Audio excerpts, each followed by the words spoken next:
Welcome to BCheque Chats, where I get to have a relaxed chat with some of the people I consider to be the most interesting and talented builders in Web3.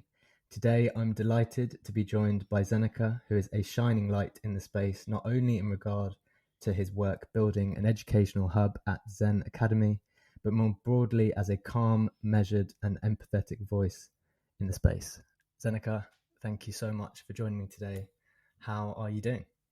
I'm doing well. Thank you for inviting me here and having me, and for that wonderful introduction. Um, yeah, we were talking just off air that I was a little worse for wear about half an hour ago because I went to the gym earlier today, but now I'm doing good. I'm recovered. Got to do it, man. You'll feel better. I mean, don't they say you're 100%. supposed to feel better after doing it, but Yeah. you don't necessarily. I don't know if you've got to that stage yet where you're feeling No, better yet. it's still too soon. Give it. It's starting to get there, but yeah. Yeah, we're saying like I think I'm quite similar in the sense that I try to do.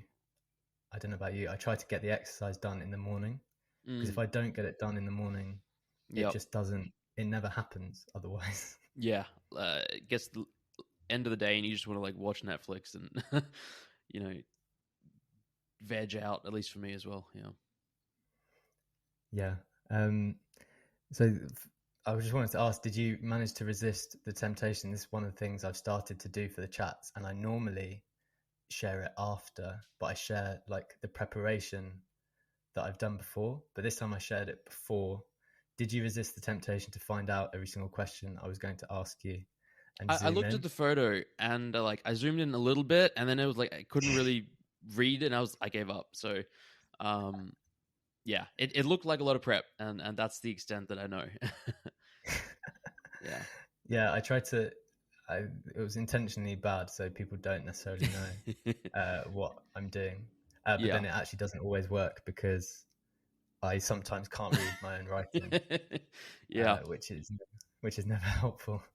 Um, but also, we'll just go off in different directions anyway. There were two main areas I wanted to discuss with you. First, like just personal stuff, because I think a lot of the chats, well, what I want to do with the chats is have an opportunity to speak with people, like the people behind the projects, because there's all sorts of conversations about NFTs, what you get from them, and people always speak about betting on builders, but then there's all sorts of the content is always like focused on the project and the what the price and things of that nature, and you don't actually get a chance to get to know the people who are building behind it. So that's what I want to speak a little bit about today, as well as getting into the details of Zen Academy, which I think has been a really nice uh, journey for you, at least observing from outside. Like that's super awesome what you've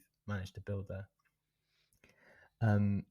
So is that like how did you get to that point? Like when turning the clock back to um, building Zen Academy, what what made you want to do that?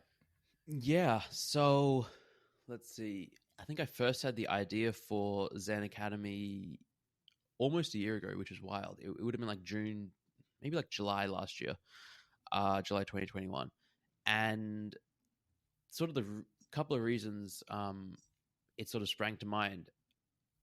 I had started creating content that was, I guess, being appreciated by people. People were enjoying it, and I was enjoying creating it. So I had my Substack newsletter.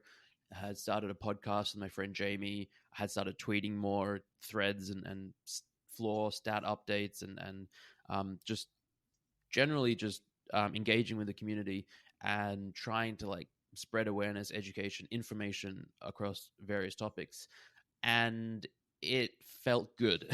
It like honestly, like prior to that, I had been doing a lot of flipping and trading, and it was like, it's stressful. It doesn't feel as rewarding as creating content, or as it doesn't feel like you're adding or contributing to the space so much if you're flipping and just like trying to maximize for profit, or like get in early and then dump the NFTs before the prices crash and all that kind of stuff.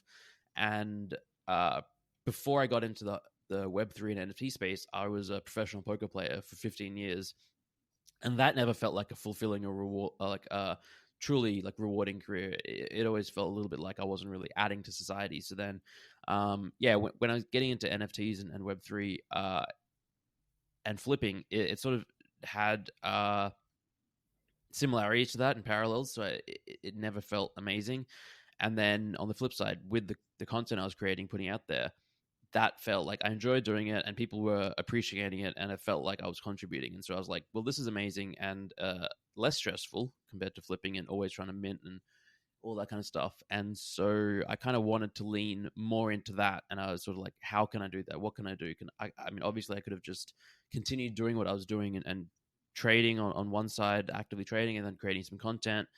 I could have just leaned more into the content without launching a project in Zen Academy. But I sort of looked at what the space needed, maybe, or what I could contribute. And like, I'm not, if I were to do an NFT project, and I think most people who have been in the space for a while, the idea enters their mind, like, oh, it'd be cool if I had my own project, because it's fun, it's exciting, it's interesting. But I'm not an artist, I'm not a developer, I'm not a game designer, I'm not a professional from a previous job, or I'm not a storyteller, and none of that really. So then I was like, what can I do? And I sort of thought about how difficult it is for newcomers to the space to learn about NFTs and Web3. The learning curve is really steep, and excuse me, and how there wasn't really a single go-to place for, like, if a newcomer enters a space, if we have a friend or a family member that comes to us and says, hey, I want to learn about NFTs, how can I do that? Can you help me? I know that you're in the space. For the most part, then even now, I guess, the answer is still like, all right, you send them some articles, some videos to watch, some people to follow on Twitter, maybe a Discord or two to join, and then they're like, what the hell is Discord? And and they basically come back to you with like 50 to 100 questions. You help them set up MetaMask and walk them through, and it's not a scalable thing. And so I was like, well, what if I could just create this one-stop shop, this website, this platform that everyone could direct everyone new to the space to, or teach them, take them from A to Z and learn. So that's the genesis and the idea of Zen Academy. I very quickly realized how monumental of a task that would be, and sort of ended up going through a journey of like deciding not to do it, and then deciding to do it in a more basic form, which is what we ended up launching. But yeah, that's sort of where it all began from. Yeah, that's really interesting, because I was reading your Genesis NFT is a letter, right? Mm-hmm. It's a letter sort of explaining what your vision is for that token. And back then you specifically outlined that, you did have this really grand plan, but in thinking about that grand plan, it was almost too overwhelming to you, because you had a million things that you would like to do, and it was too much almost too soon. So I think what you initially promised was, look, we've got the Discord community, this is what it will be for now, and whatever happens after this, we will do our best to provide value, but don't expect the world, but this is where we want to build from, and this is what I can guarantee you. So what made you think that, look, this is the way to go? Because I mean, every project, as we know, launches with all sorts of roadmaps and promises, and sort of the expectation of either future profit or future utility or something. So what made you sort of take a different approach there and just be like, look, this is what we've got, we're going to wait and see what else comes? Yeah. So one reason, as you mentioned, was I was feeling overwhelmed, and I just sort of didn't want the stress, basically. Like, if you have a roadmap, if you have a plan, if you say you're going to do these things, deliver value and utility, then you're rightfully obligated, and you have this pressure where you're wanting to do these things because you sort of sold a token, with people who are buying it having certain expectations. And I'm sort of always on the mindset of under promise, over deliver, if and when possible. The other thing is that, like, when it comes to roadmaps, I think that this space moves so incredibly fast that in general, I'm not a huge fan of them. And I think that giving yourself the ability to sort of like pivot, uh, you know, move with like go with the flow basically, and that's difficult to do if you have a roadmap, especially a specific roadmap like items 1, 2, 3, and then also I had another reason. It just dropped out of my head. Let's see. No roadmap. Ability to be flexible. Under promise, over deliver, and I don't know. There was another reason. I mean, those are pretty good reasons. Yeah, yeah, and yeah, I just sort of wanted to sort of start low and slow and just take it from there. And I had a lot of people come to me, like friends and others, like when I was launching and just after launch, going, "All right, so you're not." Oh, I just remembered it. So the other thing I was going to say is like from like a legal standpoint, like a security standpoint, if you promise utility, if you Yes. promise value, future value, if you say it's an investment, you're going to make money, then that's just a big red flag, no go. And so I prefer to just promise nothing and then, you know, deliver value and utility, and sort of have people take a leap of faith and buy the token as access basically to the Discord, and then whatever comes later, you know, we'll see what that is. And so yeah, I had a lot of friends who sort of asked me, well, all right, so you're not publicly saying what the roadmap is, what the plan, but like tell me, like what do you have planned, what are you cooking, etc. And I was like, I literally have no plan. Like this is it, this is just a Discord, and that's what we're launching with, and we'll just figure it out later on. Yeah. That's funny. Yeah, we were just saying off how lawyers and accountants are not necessarily our favorite people. However, they can be very useful for these particular issues. You Yeah. mentioned there like friends coming to ask, and this is something I've had in mind with respect to the thing that I'm launching relatively soon, where it's like if you're building something for people who are newcomers, obviously lots of, as you said, like lots of friends and family who know that you're in the space are interested and know that you're sort of someone who might be a reasonable person to follow in terms of, you know, understanding the steps to get involved. To what extent? But then I also thought, do I want friends and family involved when you know, you're asking them to get funding? Well, it's not really funding; it's just like to buy this thing to learn. But obviously, taking money from friends and family is a bit. It makes it a bit close to home, and even no matter, it seems to be the case. No matter how many times you tell your friends, like, this is not for financial gain. This is not financial advice. Like, they've seen what's been happening in the markets. They know Yeah. roughly what, like, the news stories about NFTs. So you know, they've got it on their mind that there's a financial element at a minimum. So how did you think about that? Like, when, you know, you want to sell your product, obviously, and I think it is reasonable to reach out to your contacts, but then dealing with that maybe unarticulated expectation of financial gain. Yeah, I mean, yeah, you're absolutely right. For better or worse, and whether people admit it or not, 95+% of people are at least certainly get into NFTs and probably stay in NFTs, hoping to make money, thinking they can make money, and that's fine and great. Like, obviously, there's a tremendous amount of opportunities in terms of investing or working in the space, and there's a lot of financial upside for those who work hard and have a little bit of uh, just honestly, it's work ethic and figuring stuff out. Excuse me. And then so, like, I guess with the launch of Zen Academy, so the Genesis NFT, I intentionally tried to price it really, really low. I explored making it a free NFT. I explored airdropping, like just sending it to people who are like, as they like, if having an option where if you've never bought an NFT, then we'll just send you a token. And we modeled various things basically, and came up with just a low mint price 0.033 ETH, which in October I think ETH was around excuse me, around 4K. So, you know, 120, 150 US dollars. And we, you know, it's a lifetime membership. So again, obviously, there's not there wasn't, and there still isn't, like a lot promised. People are taking a little bit of a leap of faith, but it's sort of like a bet on me, and sort of looking at what I had done over the last 6 to 9 months in the space, creating content, providing value and stuff, and just hoping that I could continue to do that going forward. And yeah, just sort of having it at that low price point really made me feel, I guess, comfortable just advertising it, or like marketing or sharing it with others.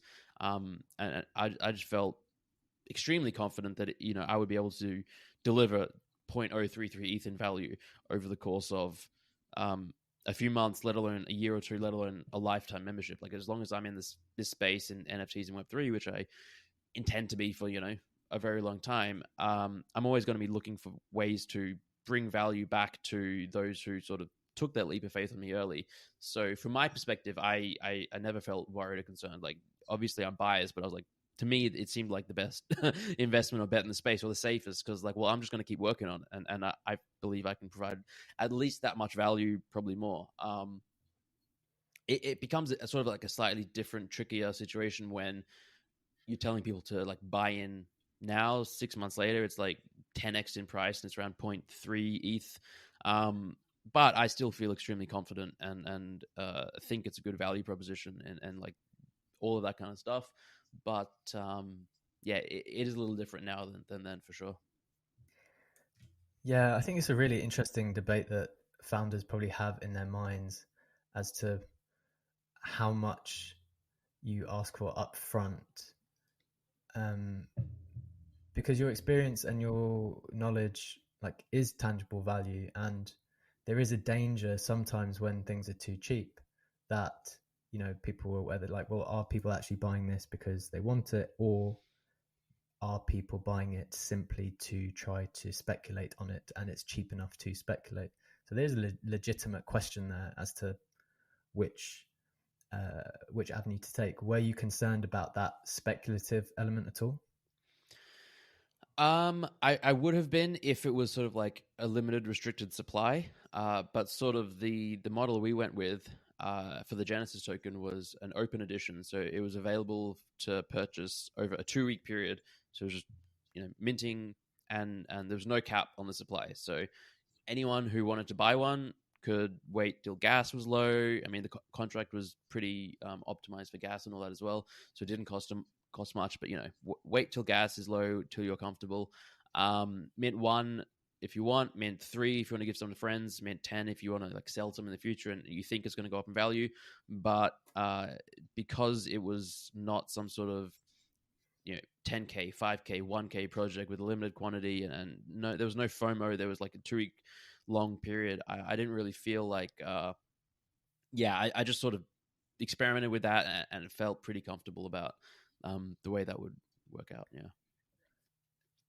Yeah, I was trying to explain the thing that I'm launching to my friend the other day, and one of the real hesitations I have about doing an open edition now, although I completely agree with you, because to me, the analogy I would put forward for this is like, it's like a book, or it's like knowledge. It's an experience. It's like going to university, or it's like taking a course from which you pay for the time of the course, and then you develop, and then you go away and you're able to do more things independently. So you've got value from it, from the time that you spent.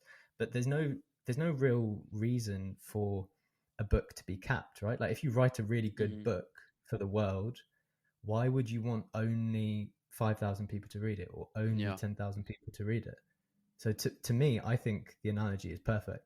My reservation when I was speaking to my friend was just like, he was like, yeah, but what else do you get? What else do you get? And I was just wondering if we've become programmed to think about this scarcity all the time. And people are like, okay, well, fine, I get your month-long something, or your 2-month-long content for a very particular niche, because the thing I'm delivering is quite a niche product for a period of time. It might extend over, but it might, we'll see how it goes.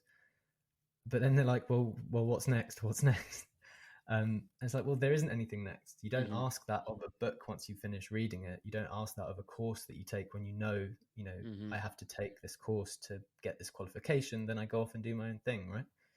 But yeah, he really, I was having to battle him a little bit to for the argument of an open edition, an open educational NFT. I'm not saying this would work with every single type of Right.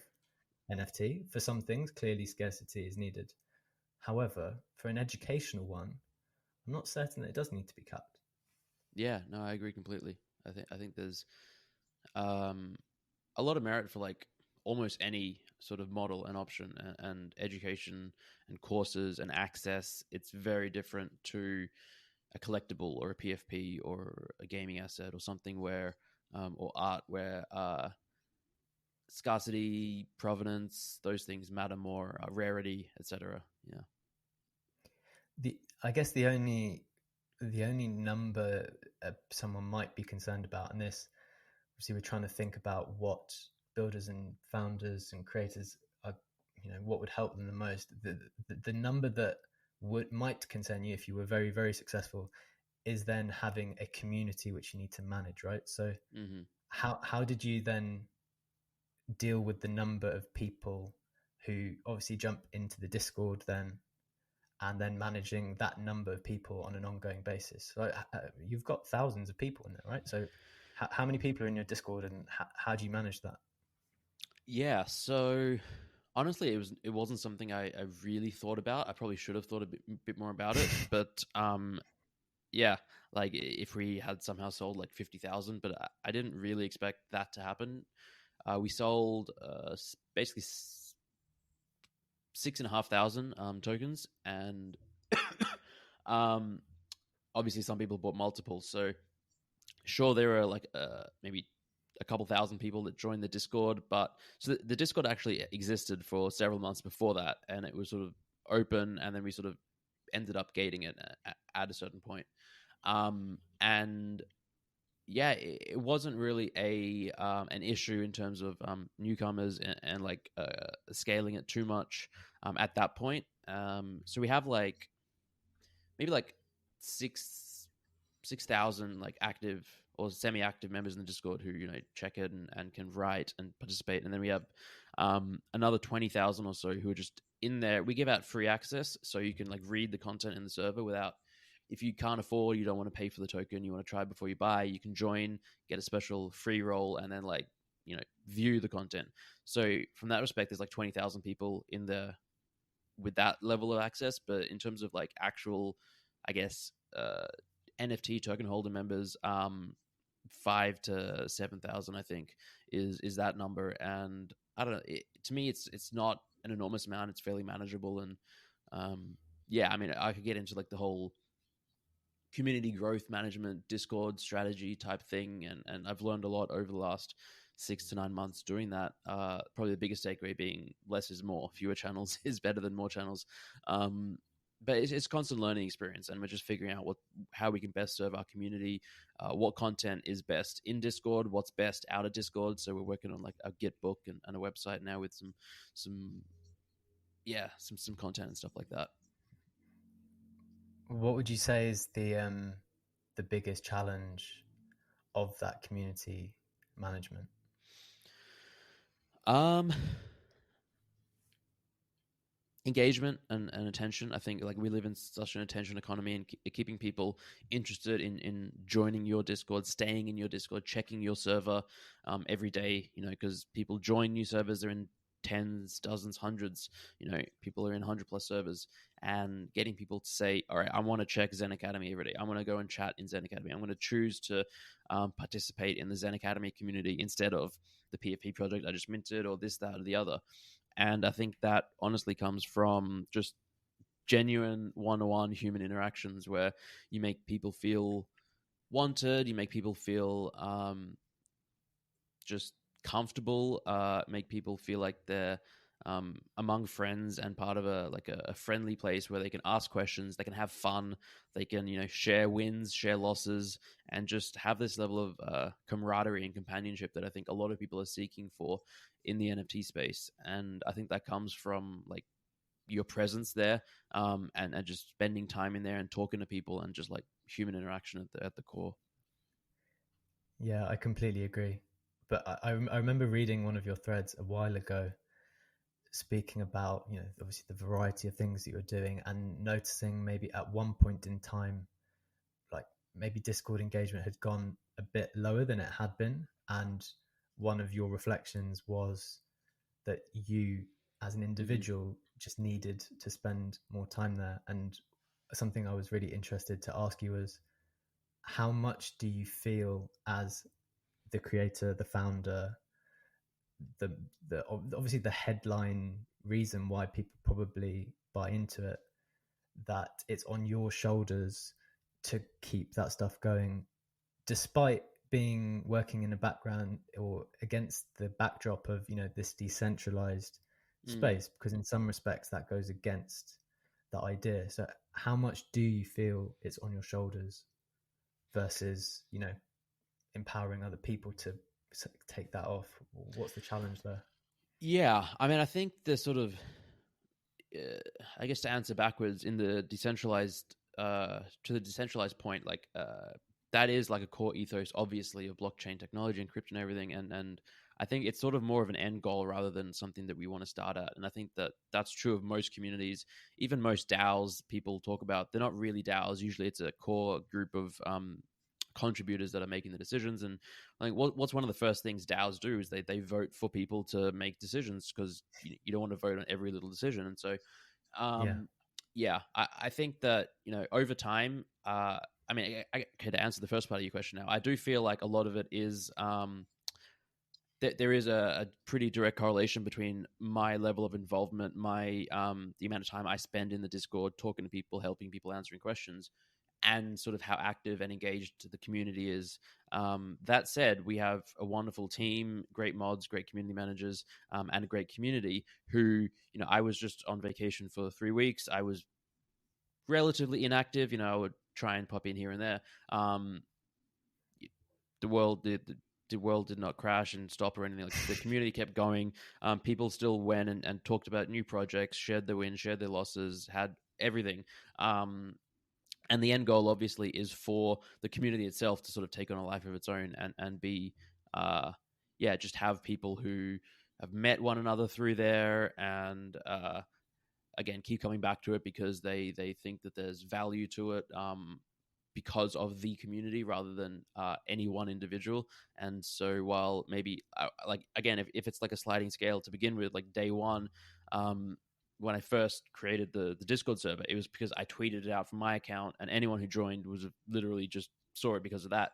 Now, as time's gone on, some people might join it because a friend tells them about it. So maybe they don't really know me or my content, but their friend says, "Hey, join Zen Academy. It's a good place. It's a cool community." And then it's the community that's the focus rather than me. And I think that that's sort of like, as time goes on, the goal and the dream is for that focus to shift more into the community. And I always say that, like, I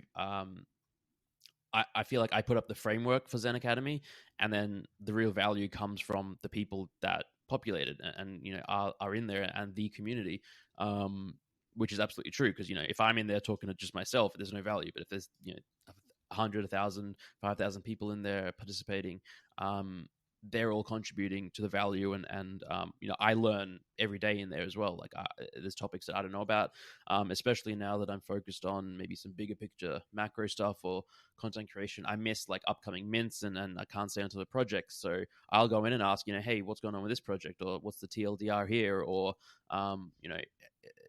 stuff like that. And community members are always around to help me. So Yeah, that's really cool. You mentioned, like, you still go in there to learn, and you do end up learning so much. And you mentioned before that you're not necessarily a tech person. You're not you weren't super specialized in the space beforehand, right?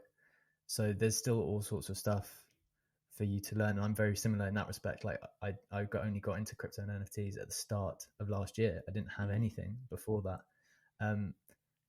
So how comfortable are you with not knowing certain things? Because I think many people probably turn to you as a figure who knows stuff, right? Like, we're when you do create a following and you write on topics, and you become someone that people turn to as a form of authority on the space, how comfortable are you being like, I simply don't know the answer to that. This is what I do know. This is what I don't know.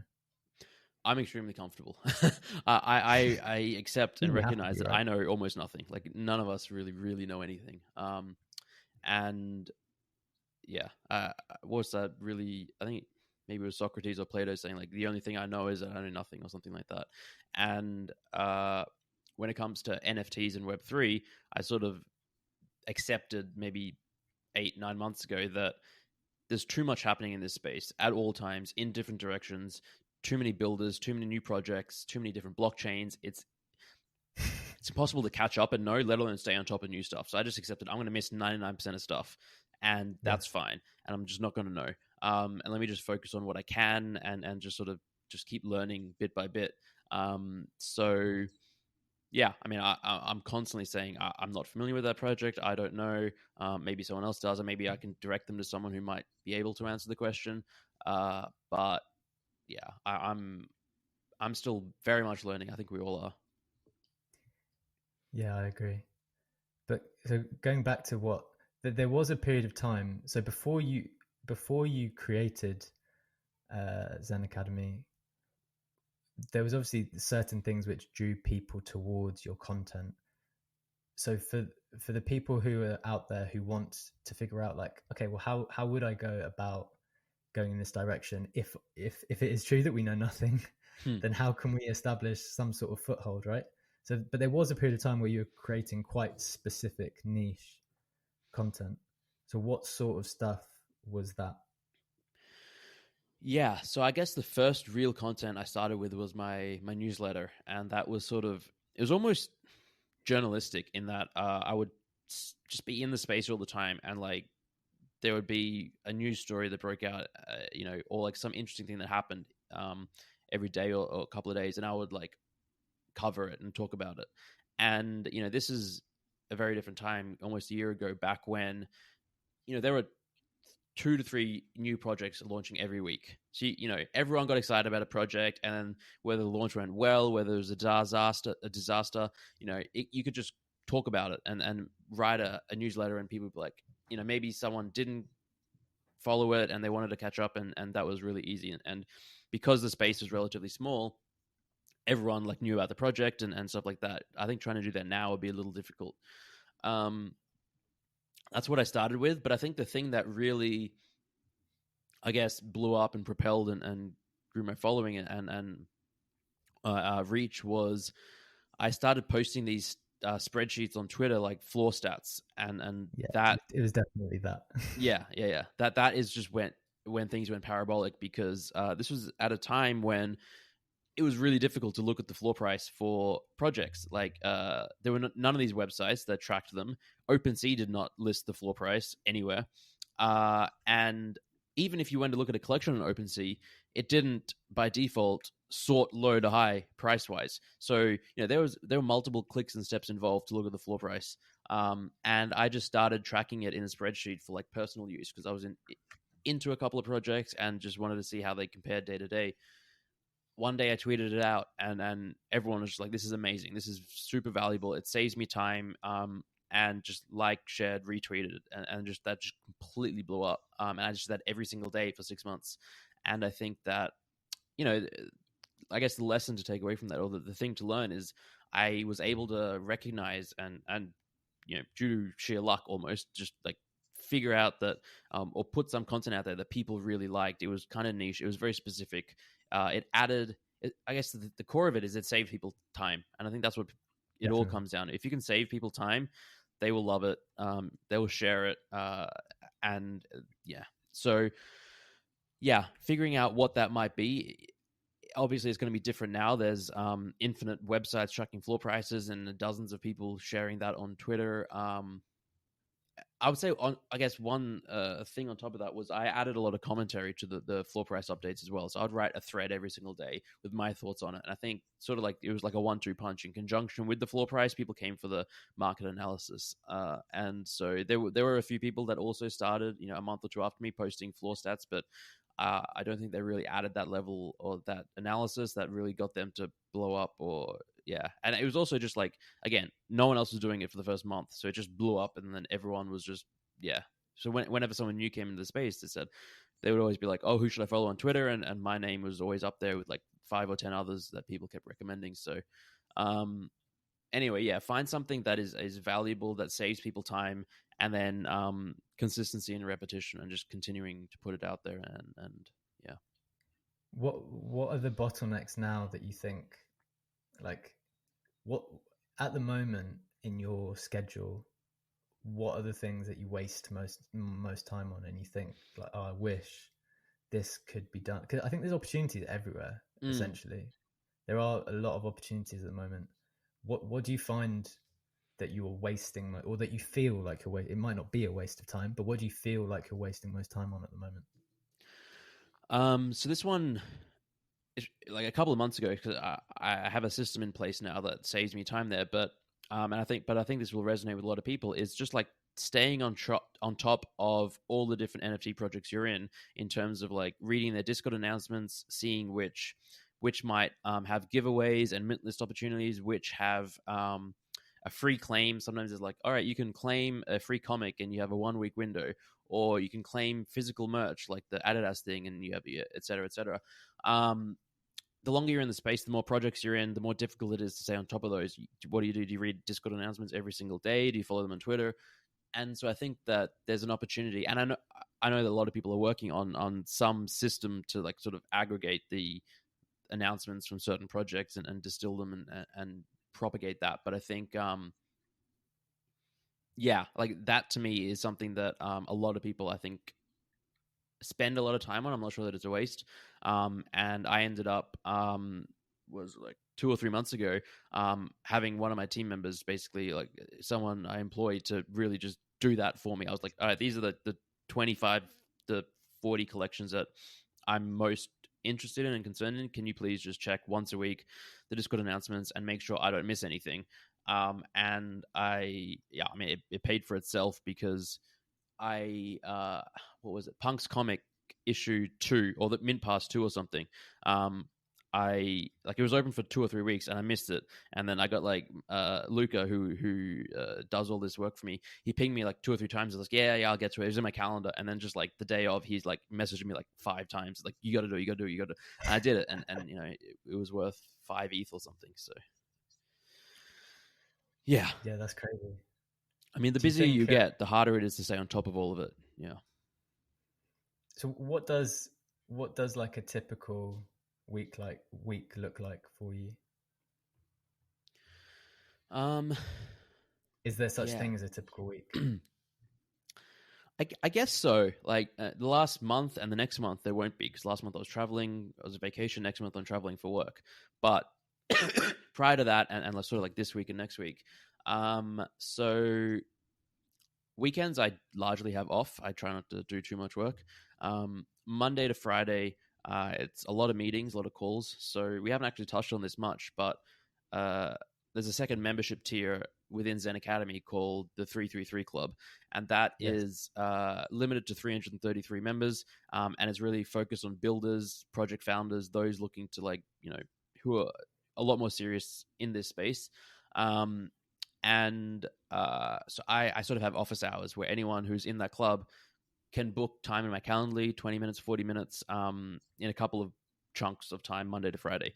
So yeah, I'll have like 3-4 hours of meetings and calls with community members, and then I will usually record content. So I have 2 podcasts now. One with my friend Jamie, will try and do 1 episode a week, and then my Zen Chats podcast is like 1 or 2 episodes a week. So doing that, occasionally a Twitter Spaces or 2, and then what else is it? I try to find time to write a newsletter, but that's very rare these days, unfortunately.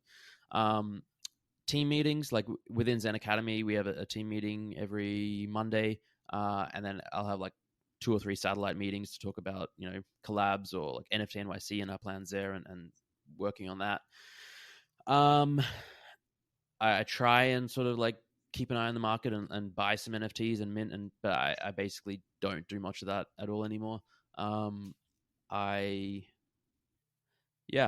try and carve out a few hours every evening and night to spend with Rachel, my fiance, when she's home from work, and so like sort of like I wake up at 12 to 2 p.m. these days because I sleep late. And then I'll work till like 6, and then from 6 till 10 or 11, it's a break time, and from 11 to like 4 a.m. it's work again. Yeah, and that's sort of like Monday to Friday, and then weekends largely off and catch up on admin work. That's quite a big decision. Like, do you think just on the timings, like, is that difficult for coexisting with the people around you? Like, that's quite a challenge, I suspect. The sleep schedule? Yeah. Yeah, it is. It's not ideal. It's fine, I think, for weekdays because when I'm asleep, she's at work, and like we still have all of our free time together largely. But weekends it gets a little tricky, and not ideal. It's something I'm trying to get better at and sort of work back to a more quote unquote normal sleep schedule. But like it's not super. Like back when I was a professional poker player, I would often have to like play nights, work nights, and so we've sort of became used to it. And then when I was into NFTs and flipping and trading a lot of mints, like I'm based in Europe, but the NFT space is very US centric. So there'd be a mint at like 8 p.m. US time, which is 2 a.m. here. And it's like, okay, well, that's such a valuable mint. I got to be awake for it. And then I got to follow the secondary market for a few hours afterwards and stuff like that. And so I just got stuck into that routine. And then as I've stopped doing that, I was like, hey, I'll just go back to a normal schedule. But it just, I don't know, this works for us. Like we share an office. And so if we're both awake at the same time having calls and meetings, it can get a little tricky. So I don't know, we found a nice middle ground, but I think hopefully, say in a year when we move back to Australia, we'll have our own offices and can have the same sleep schedule, and then it'll be better. That'll be nice. Did you ever consider, because I completely agree, the being on the US time zone is really tough. I think it's mainly tough when you on some days go with their time zone, and then on some days you have to go back. So I can see why it would make sense for you to just be like, look, I'm on your time zone. Yeah. I'm never going to change. I'll just stay there. Because I think what I find difficult sometimes is I'll be on my time zone. Then, that one night where you have to stay up late to do something, but then you want to get back to your normal time zone. And that's what really screws up like your body clock and everything like that. That's what becomes really difficult. 100%. A lot of people ask, like, say, isn't that unhealthy? And while it might not be 100% ideal, I think the two most important things when it comes to like sleep health and hygiene is quantity of sleep, 7 to 9 hours, and then routines, like sleeping and waking up at roughly the same time every day, so your body gets used to it. And then like certain people are night owls by nature, some people are early birds, and I think that as long as you sort of like you said, if you're constantly moving it around all the time, it's chaotic and you just feel bad as well. Yeah. So how seriously do you take this stuff? Because we were speaking off air as well about this. Like, I'm similar to you. Like, I take it really, really seriously. I know that 8 hours sleep roughly should be the thing that I'm aiming for. I also have all sorts of, I'm quite militant about like technology and like our relationships with technology. Because I think just in the same way you have to manage your physical health, your mental health, like I think our digital health and like the way that we interact with our phones, our computers, which are essentially living organisms by now. They're not really, we still call them phones, but they're not phones, right? Like they're far bigger. They're like extensions of ourselves and little portals into the world with all our connections. So I have like various rules about like, okay, my phone won't be in my bedroom, for example. Like, I can't sleep near it. I try not to touch it even for like a certain period of time in the morning, again in the evening. I try to exercise in the morning before I do anything, because otherwise it doesn't get done. So, I mean, these are the rules that I would like to live by, but then, sometimes you have to make that tough call on sacrificing it. And I have made various tough calls in the last year. And it's like, have I sacrificed too much? I don't know. I probably have burned the candle a bit too much on both ends, but would I take it back for what I've managed to do? And I think the answer would be no, but what do you think about that? Like, I guess I'm very serious about getting roughly 8 hours of sleep a night. I would say I do it 95% of days. Of course, there's exceptions. Today was one.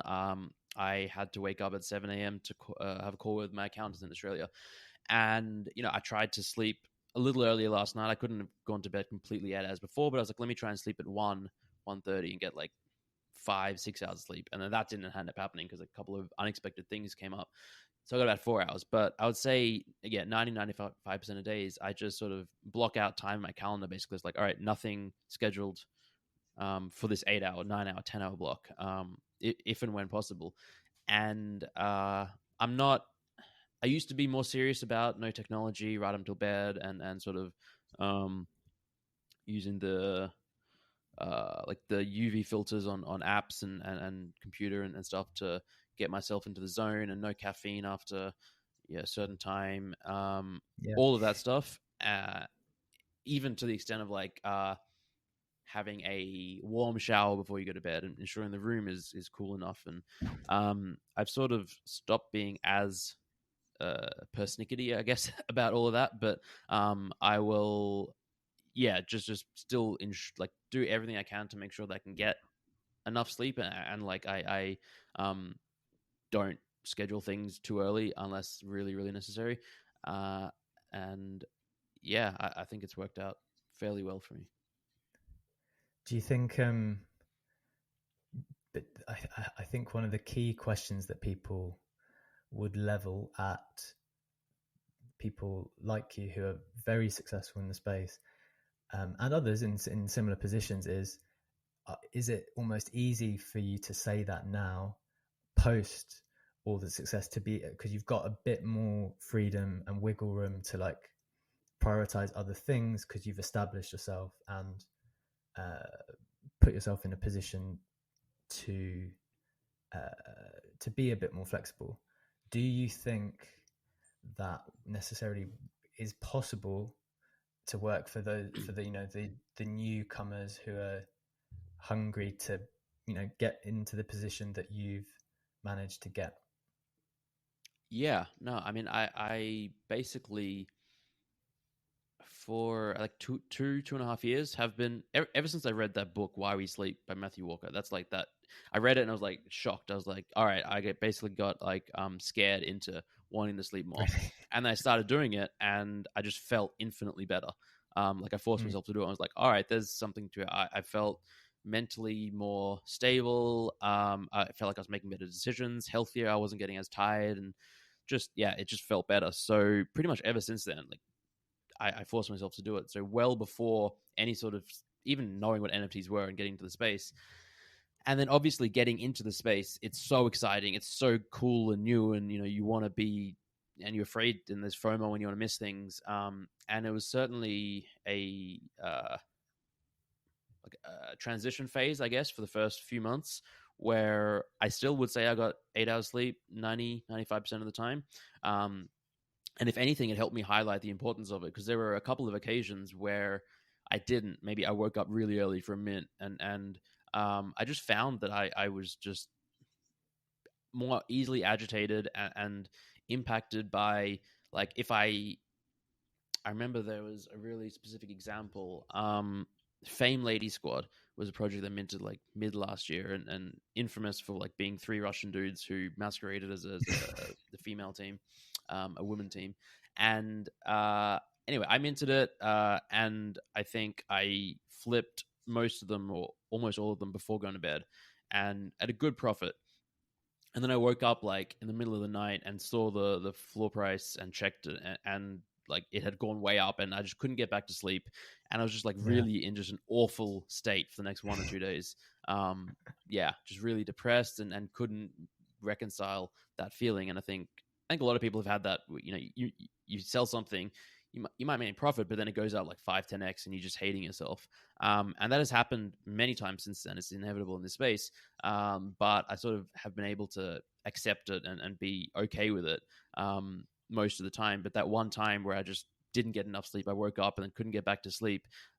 It really just affected me the most. And so, I mean, I'm sort of the mindset, and this was well before, again, maybe this contributed to sort of the, I guess, success that I've had. although I contribute luck to a lot of it, but I think you make better decisions when you sleep more, and you just like, I think that one of the best things you can do to, and this goes back to the poker days as well, which I never did for extended periods, but a month or two here and there, I would sleep better and play well. I think you make better investment decisions, better life decisions when you're well rested, you're thinking straight, you're eating well, all that kind of stuff. And so perhaps had I been sleeping only 4 hours a night for like all of last year, I may have made really bad decisions and not had any sort of the yeah. So I think that it's almost a case of less is more, where yeah, yeah. Yeah, that's really cool. I think it's funny how, I mean, when it really comes down to it, when people discuss like productivity or success, people go back to these kind of fundamental core things of well-being. It's just like, if you're wrecking yourself in various ways, it's going to be fairly difficult to be successful and scale that success over time. Like, I mean, maybe you might be able to do it for a short period of time, but Yeah, there's got like to be a week here, maybe even a month or 2 months. If you're like, you have a deadline, you're trying to launch an NFT project, and like the 4 weeks leading up, like, yeah, people will go without sleep. I pretty much, like, fortunately with Zen Academy, it was like a chill launch. I still got my 8 hours of sleep the night before and that kind of stuff. But I can certainly understand the records. And there have been days and periods where I was like, all right, I could just got to get this stuff done and stuff, and we'll yeah, power through for a short period. I think that's life, right? Like, and like, I don't have kids, and I know that it must be infinitely more difficult for someone who has kids, and obviously that's a very different situation. So yeah, we'll see how, if and when I manage that in a few years. Yeah. Yeah. So when you said you implemented this like a few years ago, back like pre NFTs, pre all that stuff, how did it impact your? So I did want to speak to you about your poker playing days and some of the parallels and some of the learnings you might have taken from that into this space. How did that first immediately impact your gameplay as such? Huh. I would say that, like 2-3 years ago, when I was like at that point in my poker career, so I've been playing for 15 years, I'd sort of gotten into like a robotic, monotonous phase where like I was just grinding and not really, like, I almost had one foot out the door. I wasn't actively trying to be better and learn and try new strategies. And I had found like a comfort zone, some games that were like decent to play, and I could play without paying too much attention to it. So I wouldn't say that the sleeping more really significantly affected my poker game or results or anything like that. But I would say it did affect just everything else in my life. It made me and like maybe the outcomes of poker. Like if I would previously lose money, I might have been more upset than I was when I lost money after sleeping well. And I guess another sort of non-specific way it helped was maybe like work ethic. Maybe I would play more having slept more than otherwise. Like, maybe if I wasn't getting enough sleep, I would play and then realize I'm playing poorly and stop playing. And they call that the mental game of poker, the mental side of poker. And I think that certainly improved as I slept more. But it was more other parts of my life that got better. And yeah. How did you deal with because I think this is probably one of the real parallels between that space and this one, where you know there's very clear, I mean, the metric of success for either traders or even founders sometimes is like there's always a price attached against our assets, and so we're always very conscious of that number. And when number is up, people tend to be happier. When number is down, you tend to be sadder. I guess when you're playing poker, again, there's very kind of clear wins and losses, right? You've got the number in your account, which is telling you, which is keeping score. Like, am I winning or am I losing? So back then, as a poker player only, how did you deal with the highs and lows?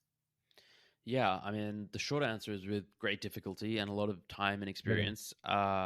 I think almost like everyone that's a professional poker player or gambler goes through it. Almost no one is just immediately okay with it. It's unnatural almost. It's difficult as a person, a human in society, the way that I would say almost all of us have been raised, to just reconcile making and losing large sums of money on a frequent basis. It's not something we're familiar with. Most people work, go to a job, and maybe they hate their job, maybe they don't, maybe they love it.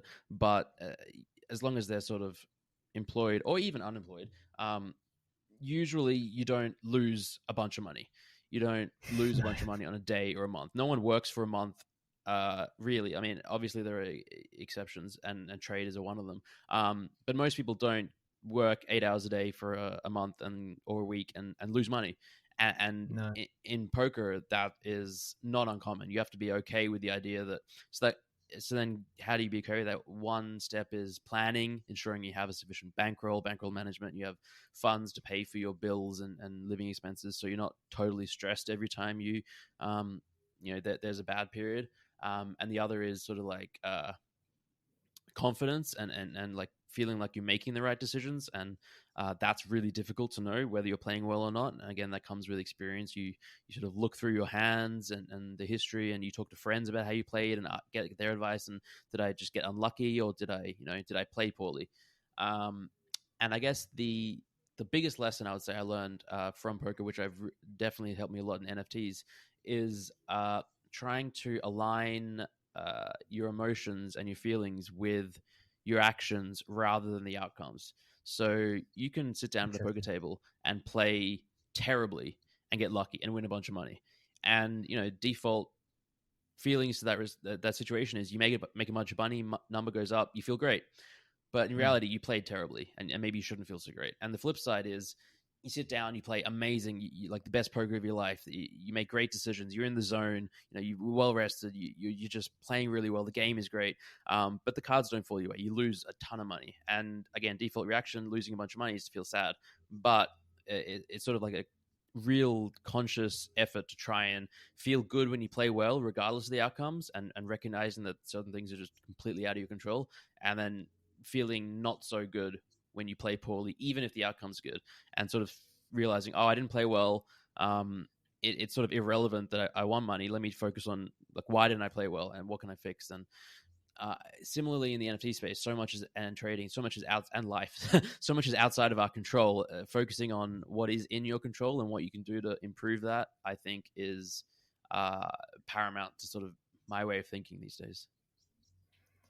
Yeah, I was having a conversation with someone yesterday about just like general FOMO, and like I think you might have even written a piece about this, and it was sort of just talking about the difficulty when you see so many other people participating in something or making money in something, and it's that thing where you put yourself in their position and you're comparing yourself to them, that causes so much distress. Like, I think that the comparison, don't they say something like comparison is the thief of joy? That's the one. Yeah. It's so bad. Like, it's just horrific. It will kill your soul, really. But I think people find it really hard to just realize that, look, this space has been going on for more than a year now. There's always something else. Like, there's just gonna be something else. Just be patient. But I think that is quite difficult. Do you miss playing poker, or do you still play it recreationally? No and no. Really? I play very sporadically. So within Zen Academy, we have a poker night or 2 poker nights a week, and occasionally I'll play. Everyone's money? Do you No, win? I haven't. I've never won. When we first started, I used to play every single one, like 6 months ago. Now I unfortunately don't have. I'm not able to make too many of them because of the time and everything. But and honestly, I enjoy it a lot more now than when I played. But I don't really miss it, and I don't really have a desire to play more. As I mentioned, I was like sort of 1 foot out the door. After doing it for 15 years, I was like actively looking for other things to do in life. Like I even after 5 years, I sort of realized I didn't want to be a professional poker player at 40, at 50, at 60. And so what else can I do? And one dream and goal is like, oh, I'm just going to make enough money at poker to retire and then figure that out. But that obviously didn't happen. And I don't think I even would have wanted to stay retired anyway. And then, yeah, so I don't miss it. It was a grind. About, what was it now? 6 years ago, I went back to university to study law because I was like, well, let me try this out, this other avenue, very different to poker. And honestly, it was fun for 6 months, maybe a year, and then it got obviously hard, difficult, not as riveting, and yeah, very clearly it was not for me. But I'm happy I tried it. Yeah. Yeah, we were just speaking off there about like I did law so I was actually I was a secondary school teacher for 3 years straight after university. Then I went to law school. That was 2 years. Then I was a trainee for 2 years. And then you qualify. Then I practiced for about 2 years. And then last year happened, and I quit like in the summer because I was like, I want to get in this space all in. Yeah. I think it's be interesting. But yeah, the law, it's a very, very different world to anything sort of entrepreneurial and sort of free spirited and exciting. But yeah, it can be very exciting, but it's like super hierarchical, very slow moving, and rightly so in a way. Like, you don't want the laws in your country to be constantly shifting underneath your feet. So there's a reason why it does have to be like that, and also there's a reason it has to be more methodical, because it takes time to become the expert in the law. And when you would have spoken to me, for example, as an associate, junior level, there's like, everyone is checking my work. Yeah. Every single person is checking my work, so that you don't sue us for giving you bad legal advice. And so like the process is slow. Like, we have to give you the very, very best finished advice, and if we're wrong, like, the consequences are huge for us at a commercial law firm. So yeah, it's like a slow process, very hierarchical, and probably a world away from the poker table. Very different to poker, very different to Web3. Why did you do it then?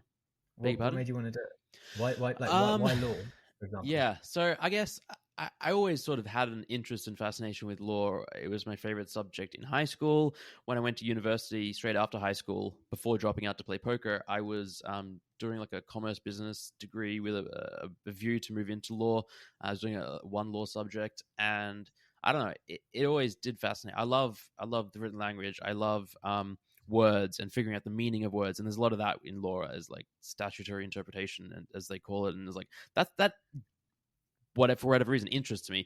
But obviously then poker came along, and that interested me way more, and I did that. And then so after 10-12 years of poker, as I was sort of figuring out, what else could I do, I don't know, it just seemed different enough that I wanted to try it out and see how it went. And like I said, I really, really enjoyed it for the first 6 months to a year. And then I think 6 months after that, or a year, I dropped out after about year and a half, 2 years of a 4-degree course, but like not fully full time. It just sort of like my interest just waned. It just was very clear that I would not be happy doing it forever. I would not necessarily be great at doing it. And I basically just went back to poker, and yeah, and then by the grace of Vitalik, NFTs came along. Yeah. Do you think you could ever do a quote unquote like normal job? Not anymore. No. I mean, prior to this last year, like before NFTs and crypto, I would have said yes. Like I probably would have been happy and able to. And I mean, obviously, I feel like I could be happy and able to do it now. But yeah, it's just sort of like 15 years of poker, basically working for myself, no boss, and then now with NFTs and Zen Academy, it's very much sort of, I like being able to do things my way, and I don't think I would like the idea of working for someone in a rigid, structured environment, etc., like most traditional jobs are.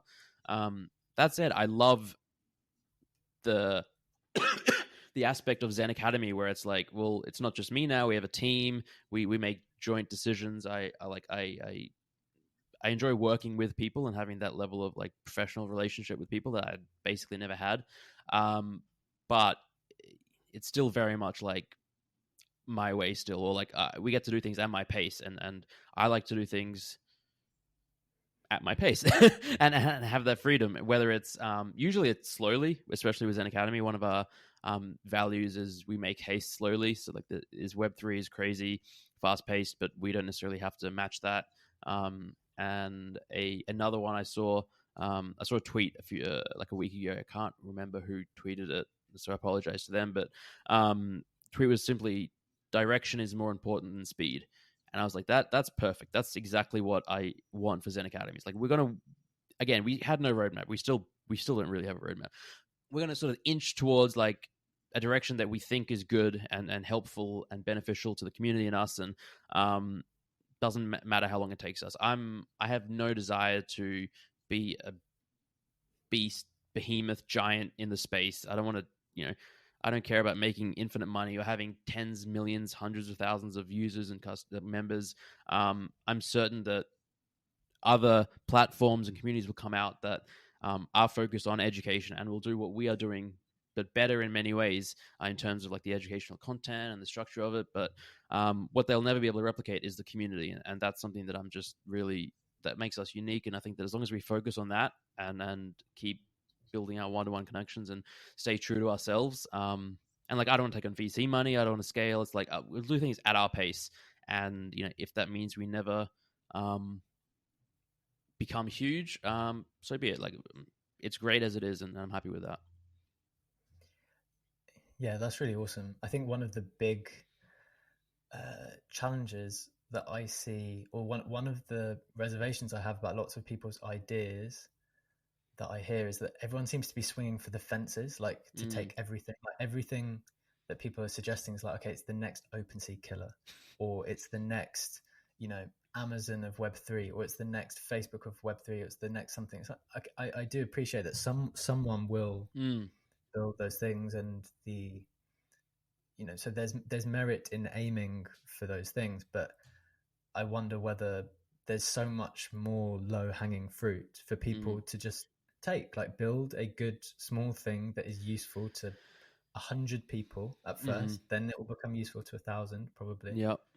And it's just there for the taking now. Like Web3, the very design of it means that it will reward you as a creator, because there's the middle people are cut out largely, and you can create your own ecosystem, and it's there for the taking. And I feel like a lot of ideas are going really, really big when you could just do something useful to and proven to a bunch of people and build from there. Yeah, no, 100% agree with that. A couple of examples came to mind as you were saying that.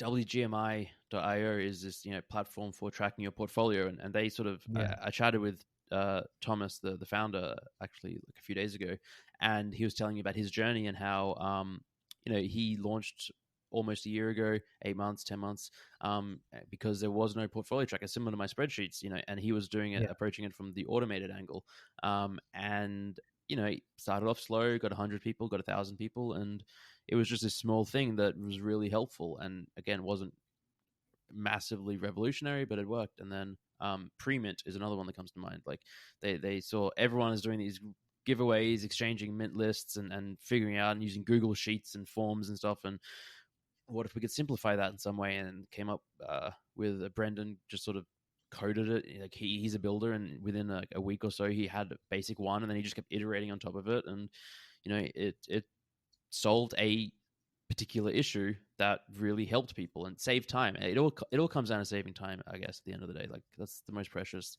thing any of us have. Yeah, I agree. I saw you spoke to Brendan as well. Brendan was the first person I had on these chats.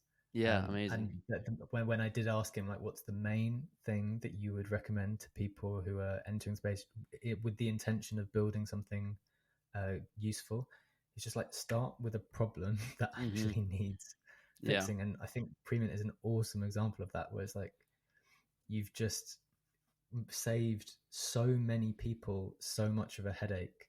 Yeah, and it's basically become the de facto, like everyone uses it. Everyone uses it. Default, I think. Yeah. I think he said at one point they had, I don't remember if it was like 250,000 or 500,000 wallets that had connected. That's like the It's whole nuts. space.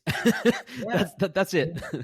That's Somehow basically that's like everyone. more than I didn't even know there's that many people. That's like Yeah, everyone's multiple wallets included. exactly. Yeah, yeah. It's just so crazy. So yeah, I think he mentioned as well that he'd like tried a couple of things before that you know he thought were working or like fixing a problem. It didn't really take off for whatever reason. So I mean, that's the other thing is like, build something, put it out there, and if it doesn't really take off, just try again, and you'll learn from it. And just keep putting stuff out there. Yeah.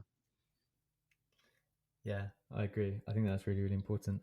You mentioned this idea about sh- structure in organizations and the way now you quite like not having to operate within a structure. And one of the Mm, big things I think about in the space, sort of as a lawyer, but not even necessarily as a lawyer, is the way that DAOs are being created mm, and the idea that they are sort of flat hierarchies and people don't need authority to direct them, and you all kind of come together as a community to decide things. Putting the legal issues aside as to whether these things are legally well mm. established or not, how much do you think? How much do you believe in the concept of the DAO? It's a really good question. I sort of go back and forth. I think in some ways it's almost like communism. In theory, it sounds amazing, but in practice, it always seems like the I do believe in it obviously a lot more than communism, and I think that there are a lot of valid merit use cases and merits to it, and I think that we will figure out like best practices and all that. But sort of as we were talking about, I can't remember if it was off air or on air, but like the reality is most DAOs and most organizations are fairly centralized, and like one of the first things DAOs do is they vote for people to um, sort of be the decision makers, and then you even have like and that's like a an official quote unquote hierarchy where the DAO has voted on it. But you even sort of have an unofficial one which is based on like a social layer where anyone can create a proposal in a DAO, right? But if you're a more popular person than others, if people know you better, if you're et cetera, your proposal is probably more likely to get voted on, and everyone can say yes, we're just going to vote on the merit of the proposal itself. But um, that doesn't always happen, and I guess that you can fix that by having all proposals be anonymous. But yeah, and then what was I going to say? Oh, one of the best use cases and best pros for DAOs, I think, is not necessarily the decentralization aspect, which is still being figured out, but it's the transparency. It's the fact that everything is on chain, it's visible, it's public.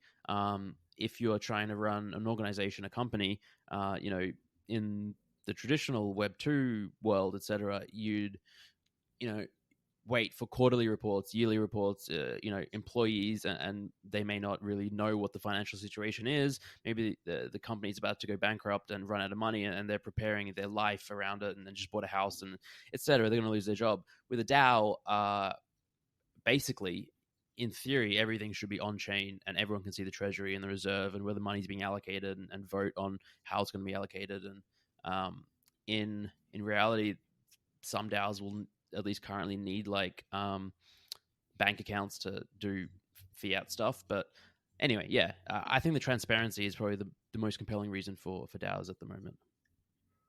Yeah, that's a really good point because I mean I know the question was is a very big question, and there's so many different elements to a DAO which makes it Mm, a very difficult question. I think transparency is good.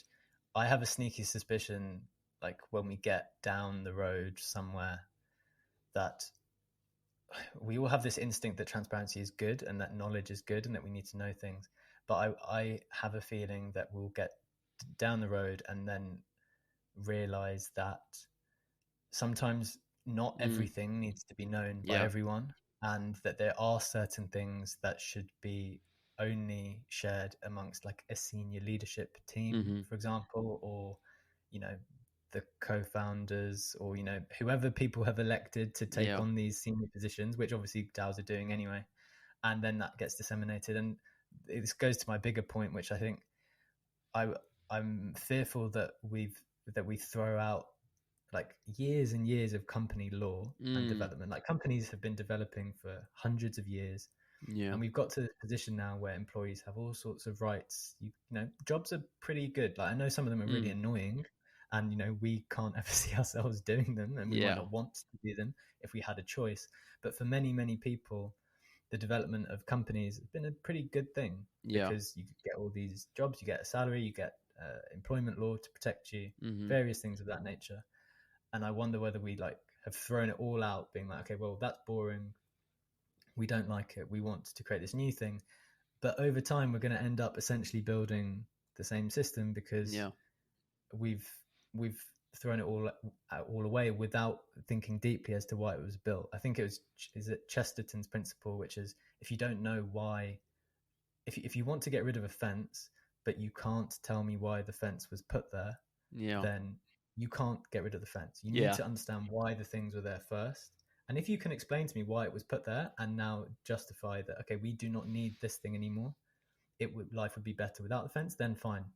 But I think a lot of the things that are happening at the moment, not all of them with respect to DAOs, because there are some good things, but I think people are throwing it away, not knowing why they're throwing it away or why it's even there. Just like, okay, we've got a flat hierarchy, we can do what we want, everything's fun here. And then things will kick in a year or two or down the line, I think, at some point. That's my reservation. No, I agree. I think that those are all really good points. And ideally, we will look at sort of company law, corporate law, employment law, and just as you said, like see why these laws are in place and what versions of that we can implement in DAOs to sort of keep the progress that we've made over the last centuries for the benefit of employees and etc. It sort of brings to mind the idea of just the larger picture of regulation in crypto and Web3, and we've seen obviously with the collapse of the UST stablecoin, and there's all this discussion about regulation over it, and people are like debating, is it good, is it bad? I think it's great. I think it's fantastic. I think we should regulate stablecoins. There should be protections for consumers, retail investors, especially if we want like and expecting to have like true mainstream adoption, like billions of people, hundreds of millions. It's like the people that are in the space right now already, by and large, are probably already in the upper echelon in terms of like tech and finance savviness and interest. It's still not quite like the mom and pop investors and like my grandma and etc. And people are still getting, obviously losing tons of money to things like this. And so, yeah, I mean, obviously regulation, over-regulation is a bad thing. And I am concerned that when regulation comes for stablecoins, it might group in too many other things with it. And that's a very real and valid concern. But like appropriate, sufficient regulation for certain stable coins or stuff like that, I think is helpful and important, and I hope they get it right. I don't think that they will, but hopefully they do. We can hope. Yeah, I think it's coming to some degree, and whoever does it well, I guess, should in theory have a lot to gain from doing it well. But it is definitely hard. Well, it's a hard job. Like, this is the thing about currency, right? Like, it's one of the most difficult things ever for world leaders, the smartest people in the world, is to not only create currency, but create a currency which holds its value. Like, it's not easy. It's one of the really isn't. problems, one of the core economic problems or issues in the world, even today. Like, we're very fortunate to live in certain parts of the world where our currencies are relatively stable. But even now, like, it's hard, and that's why the creation of all, whether they're stable coins or otherwise, like, is not an easy job. I would basically think it's one of the hardest jobs ever to create a money that you expect people to use and for it to have value. Sort of on that, but also linked to the DAOs. Have you ever been tempted in these brainstorming sessions, and as Zen Academy has developed, to to think about the DAO route, or like Yeah. currency or coins? Like people do it. It's things that people consider. Like, is that on your mind at all? For sure, especially closer to launch. Back in, when was it? October, November last year, we were going through this phase in the market where like DAOs and ERC20 coins were like all the rage and everyone was doing one. Yeah. So certainly people were asking if we were going to, and my stance then, which is pretty similar to what it is now, is like, no, definitely not. I have no desire to do a DAO. It's complicated. Like, to do it right, like legally and everything, it's difficult. It requires a good amount of forethought and structuring and planning. And then adding an ERC20 token, I think, is unnecessary. Like, why we don't need one. Like, why do we need one? Just for the sake of having one? I think most people don't need one. Same with a DAO. Like, why do we need a DAO? We don't. Like, it's cool and fun, and I like the idea of it because from a intellectual perspective, it's fascinating and a great Yeah. learning experience. And I would like to at some point be involved in a DAO and perhaps some sort of it's related to Zen Academy or the 333 Club. But yeah, no plans, no immediate plans. We did get somewhat close to doing like creating a DAO within the 333 Club. It's just a much smaller group of people and easier to work with. Well, yeah, that's the biggest reason. And so we were looking at it from a perspective of putting together like an investment club syndicate. And there's a protocol called Syndicate DAO, which like they help you with all the infrastructure. And I had a call with them and it looked fantastic. But then the next step is like legally speaking, like, what is this? What is the legal entity of the DAO? And then I spoke to a bunch of lawyers, and they're like, well, you can set up a is it shell company or whatever company in like the Cayman Islands or British Virgin Islands, and then under that the DAO, and then you have to. There are structures that you can do it, and then it sort of came back to the same thing. Like, do we really need it? Like, what's the real benefit? Can we do these things without a DAO? And yeah, I basically just put a pin in it, and I think that if/when I do any sort of DAO, it'll probably be again like starting with the 333, a smaller community, taking it from there. But yeah, as far as the token goes, no plans, but maybe in 3-5 years there'd be the thing with a token as well is you can never unrelease a token. Like, once you do, it's out there and it's out of your control as well. It's like it's a scary, dangerous thing. Whereas with a DAO, you can sort of restrict the membership, and it can be a little more within your control, especially if you start off small. ERC20s, I think, are just a can of worms that most projects, like tokenomics, are difficult. Just as you were saying before about it's difficult to come up with a currency and keep it stable and an economy. Token economics is very much the same thing, and figuring out how that works and how it's going to work and why. And it's these giant can of worms that you can't close once you open. So I have no desire to open anytime soon. Yeah, I agree. It's super difficult. Do you think that, kind of talking about the ERC20s in general and the general speculative nature of the space, you mentioned that you don't necessarily think you'd be able to do a normal job now in gambling, a professional gambler before. Do you think that we're still gambling? In large part, for sure. Yeah, there's an enormous gambling element to the crypto and NFT space. Do you think that satisfies your is that why you don't need to play poker anymore, basically? I mean, I never really, I don't know, I didn't really lean into or love the gambling aspect of it. Like, poker, it's sort of, I mean, if we really want to get philosophical and abstract, everything in life is a bit of a gamble. Like, every decision we make, it's all like, weighted percentages, right?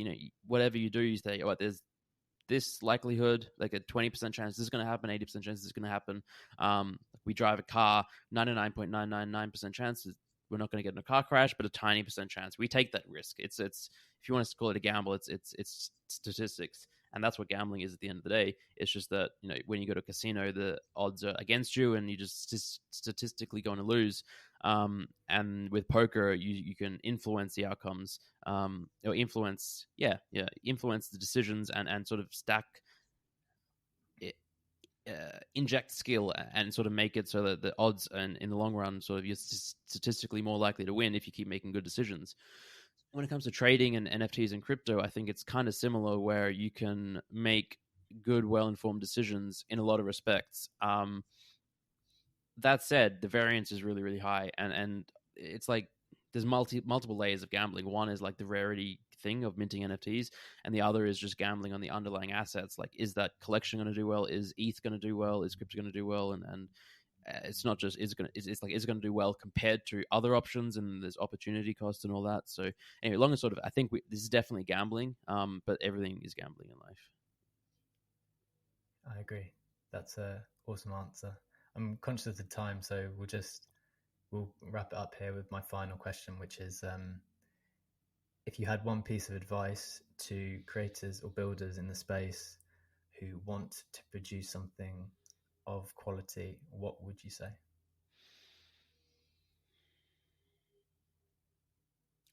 Ask questions. That's sort of like the advice I used to give to everyone was be patient.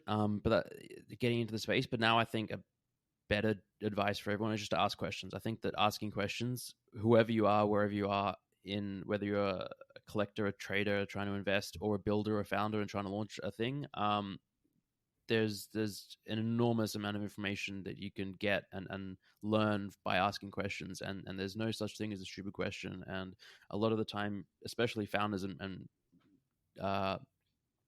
like builders in the space, they're sort of maybe their heads down focused on building. Maybe they had an idea a month ago, 6 months ago, and they're like, I'm going to build this. But you know, ask yourself why. I think that's the most important stuff. Ask yourself questions. Why are you doing it? Who are you doing it for? But then ask the community, ask your target audience, ask peers and colleagues, and just the general, like, just ask questions. Like, ask questions. That's the advice. Awesome, man. Thanks so much for your time. I really enjoyed it. If people want to stay up to date with you and everything that you're building, what are the main places they should go to? So my Twitter account at Zeneca _33. Probably the YouTube channel. We're trying to push that a bit more. If you go to my Twitter, there's a link tree with a link to Twitter is probably the best. It's got links to everything. It's got links to the YouTube account. It's got links to the Discord. It's got links to the OpenSea page where you can pick up memberships. It's got links to the podcasts. So just go to Twitter and work from there. Awesome. I'll drop that in the thread that I do on this in a moment. Amazing. Thanks a lot, man. It's been great to chat. Thank you so much. Yeah, it was a real pleasure. I really enjoyed this. Me too. Take care, man. Cheers.